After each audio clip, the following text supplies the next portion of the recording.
Prime Minister is seen as a clown on the world stage. The Prime Minister is seen as a clown on the world stage. But whether you blame him or the Liberal Speaker for recognizing a Nazi on the floor of the House of Commons, we all agree that it took him 5 days while he hid under a rock and let our reputation be torn to tatters. Why was he more concerned about protecting his personal reputation rather than defending the nation's?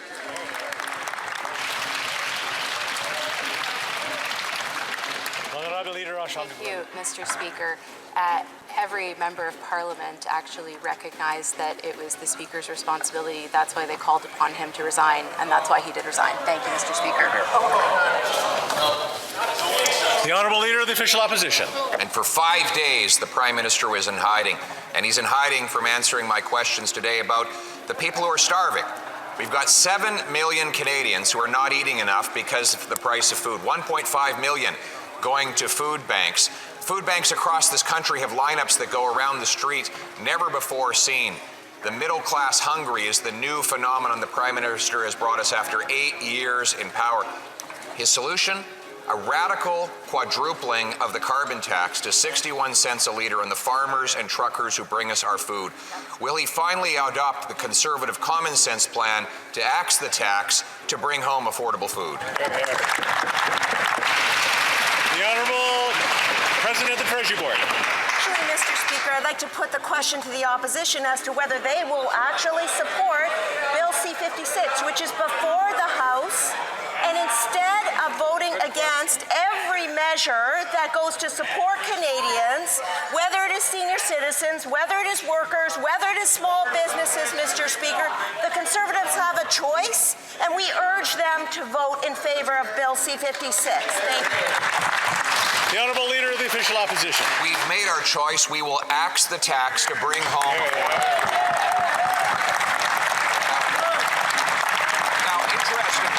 Interestingly, Liberal members of Parliament from Atlantic Canada tell their constituents that they agree with me and not with the Prime Minister.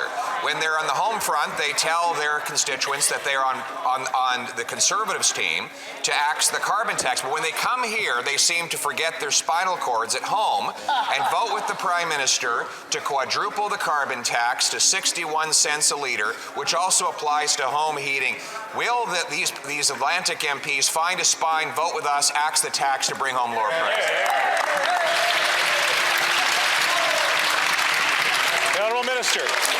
Mr. Speaker, residents of Edmonton Centre, indeed Albertans across the province, wrote to me about the fact that this summer, Mr. Speaker, like so many summers before, and going back, Mr. Speaker, they couldn't breathe the air this summer because of forest fires, Mr. Speaker.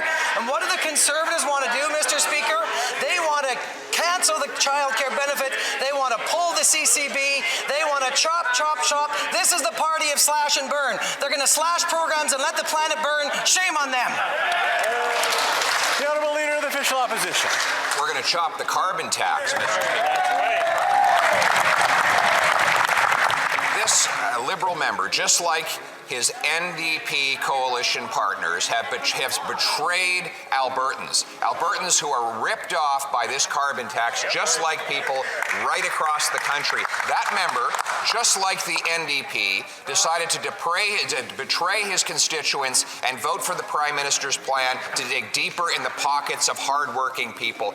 Will they abandon their reckless plan to quadruple the tax to 61 cents a litre and vote for our motion to do it next week? The Honourable Minister. I'll tell you what's reckless is the Conservative ideology that somehow pausing renewable projects is a good strategy. Mr. Speaker, I can tell you people in my riding and in our province want us to lean in. They want clean electricity. They want reasonable electricity. They want hydrogen plants. Mr. Speaker, they want to be part of the economy of the future. These guys want to slash and burn. Shame on them. We're here to deliver for Albertans and for Canadians.